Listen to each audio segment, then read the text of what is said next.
Hello everyone, I'm Bartolo from Gallery Teachers, and here we talk with our members about the business of TEFL, that is teaching English as a foreign language.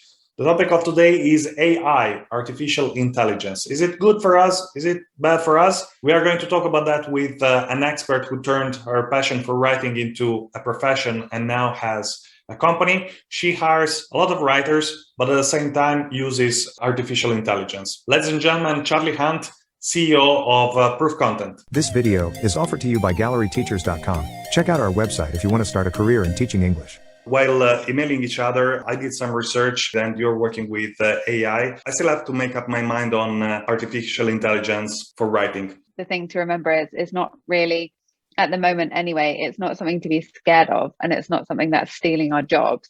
It's a really good tool to help us do all the boring bits around writing that we don't perhaps want to do. But actually AI can't do the creative stuff. It can't understand how your audience thinks. It can't understand what their pain points are and how best to get the right words across to them. It can't do any of that creative process, but it can help you with the kind of, what we use it for mainly is kind of writing product pages or category pages where they're sort of the same thing over and over again. And then that frees up our writers and the client's budget to focus on the more interesting and creative content.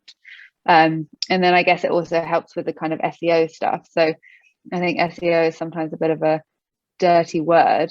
I kind of just think of it as a tool to get your words in front of people, because if you're writing words and they're not there, or you've got an amazing product and you can't get your customers there, then you need SEO to kind of put the right people in front of them. And because Google will only give you SEO value to your site if your product is relevant to what people are searching for, you have a very engaged audience already.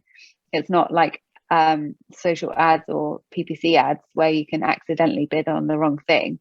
People who are coming through SEO are almost definitely going to want your product or be interested in what you're saying.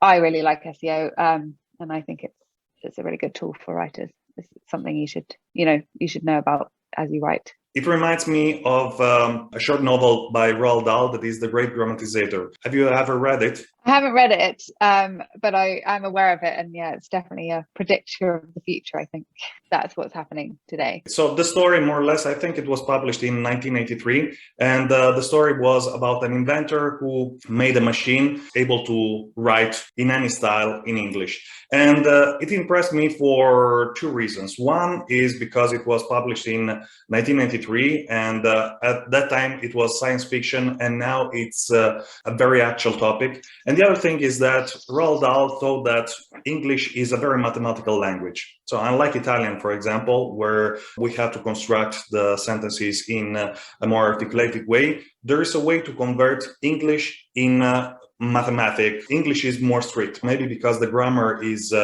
easier compared to Latin languages. Are you using artificial intelligence for your writing? Is this something that you recommend, or what are your thoughts about this? When I speak to writers, a lot of the time they get very worried about how AI is going to affect their job. I think the thing to say is it's coming anyway. So we might as well embrace it and use it to make us better writers. And I think we need to take the ego out of it and think, if I have a tool that can make my content better for my clients or whoever I'm writing for, then I need to use that tool, and I need to understand that tool and learn how to use it. We can spend our time being worried that our jobs are going to be stolen, but actually it's coming. So I don't think our jobs are going to be stolen, at least not in my lifetime. We've used GPT-3 a lot, which is the one developed by OpenAI and seems to be the one that all the kind of big companies use. And I think Microsoft just brought something out about it as well. It is a really good tool. It's not creative. It can't understand your audience. It can't understand what they want to hear. It can't know the best words to use for your audience. It can't do any of that stuff. There are some tools that kind of help with tone of voice and things. But the best thing for me is that I hate starting with a blank page, and it's such a good way to make sure that you don't have to do that. So copysmiths.ai is a very good one, and Jarvis is a very good one as well. And they do all sorts of things. So they can help you come up with blog post titles, help you start writing the blog post, they write the introductory paragraph. It's not always amazing, and it's definitely not as good as complete human content, but it gives you a starting point. And then there are things we do that are pretty much just written by AI for our clients. We've just written over 1,000 merchant pages for an affiliate site who's one of our clients. And AI has just written all of those. So it's just written like a couple of sentences about each one, And it just means that page isn't empty, which increases conversion. And then hopefully Google will pick up a little bit of text on the page. We'll see how that goes. It's very much a test at the moment, and we'll see. But I think if you're working with startups or companies with small budgets, and it's a really good option and a really good way to help them plug that gap just while they kind of get more money. And then I guess the plan with this one is that we will see which pages work best, and then we will populate them with a lot more content written by humans in their tone of voice well for the brand. There are loads of things it can do, and it can get rid of all the boring research phase. It can help you show you how well your content's doing in search engines. I guess arguably Google's algorithm is AI, and so if you've got AI writing to AI, I guess there probably is going to make more sense for it than something that's written by a human. It's just something to embrace, and it's really cool, all the different things you can do with it, but there's nothing to be worried about. It's not replacing the job of writers, really. So how does it work exactly? How can you tell a computer, I want an article about teaching English? Go ahead. Yeah, so I don't know how all the technology behind it works, because I don't build the AI, and I'm no coder or anything. But so GPT-3, you can log in to the website, and then you just pay for tokens. And every time you send it a request, you kind of buy a token or a few tokens. And then it kind of writes stuff. So it's got a Q&A function. It's got all sorts of things. It can tell you a horror story. It can, what are the other things? It's got a sassy chatbot, which is quite rude to you. It's got loads of different things that it can do. But I think the main value is in how you train it. So you need to train it with a lot of content to show it how something should be written. At the moment, GPT-3 is trained by the whole internet. So you don't really want like all that absolute rubbish on forums or whatever to be feeding into your content. I think the training models are really important, and the way you edit it and the way you set it up are really important.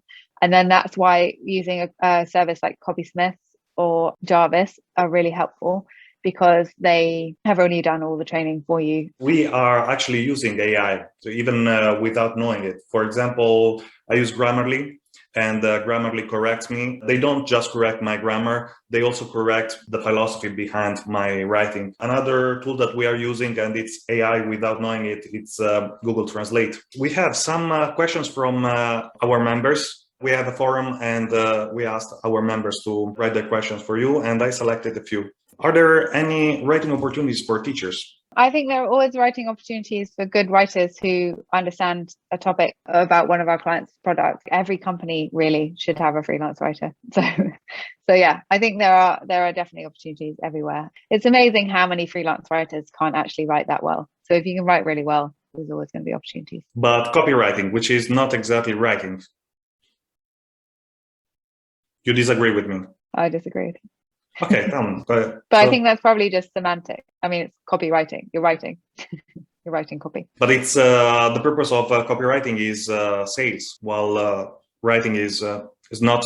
The purpose of copywriting is sometimes sales, is sometimes engagement, sometimes brand building.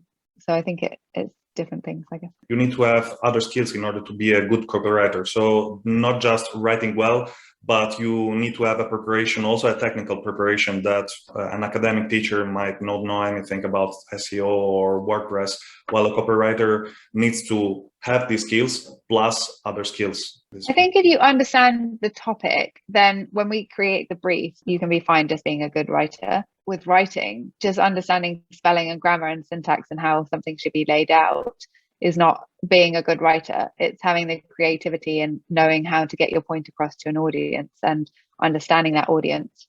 Those are the most important parts of writing, and those are the most important parts of copywriting as well. Is it still worth blogging? Personal blogs? Personal blogs? Yeah, I think there's not as much space for them as there was before, because people tend to like these shorter snippets on social media. If you have a following on social, I would get them off and get them onto your blog, because you don't own your audience on social media. Like, the algorithm could change and punish you, or your account could be deleted for something you haven't really done. So I would say a blog is pretty important. Is there anything else that you want to discuss? Not really. I guess we're just always looking for good writers. So if you are interested, then you can go to proofcontent.com, PROOF content.com. And then if you fill in the get in touch with us form, then I will get back to you. If people are interested in your services, how can they get in touch with you? Again, you can use our website, or you can find me on LinkedIn. I'm on there quite a lot at the moment. So, and you can, if you're, not interested in buying anything at the moment, just follow my LinkedIn post. That would be lovely. And then in terms of the process, I guess we would just have an initial conversation, see if it's right for you, see if we're the right agency. If not, I'll find you. We're in touch with a lot of other content agencies, so we can find you someone else who might be a better fit. And then, we kind of either we handle the project in-house, or we'd find freelancers that would be good for the project. And then we'll kind of, we handle all the briefing and all the editing and everything in-house. So you don't have to ever deal with hundreds of freelancers at a time. You just have to deal with us. Thank you, Charli. It's been a great pleasure to have you here with us today. Very good conversation, a lot of material, and a lot of very inspiring ideas. And that's all for today. Thank you for staying with us. I'm Bartolo from Gallery Teachers, and our very special guest of today is Charli Hunt from Proof Content. If you like this video, please give us a thumbs up, subscribe to our channel. If you have something important to say to the TEFL community, you want to write an article for us, or you want to get interviewed on this channel, please write at editorial@galleryteachers.com and we will get back to you. That's all for today. Thank you for staying with us, and until next time, happy teaching and happy learning.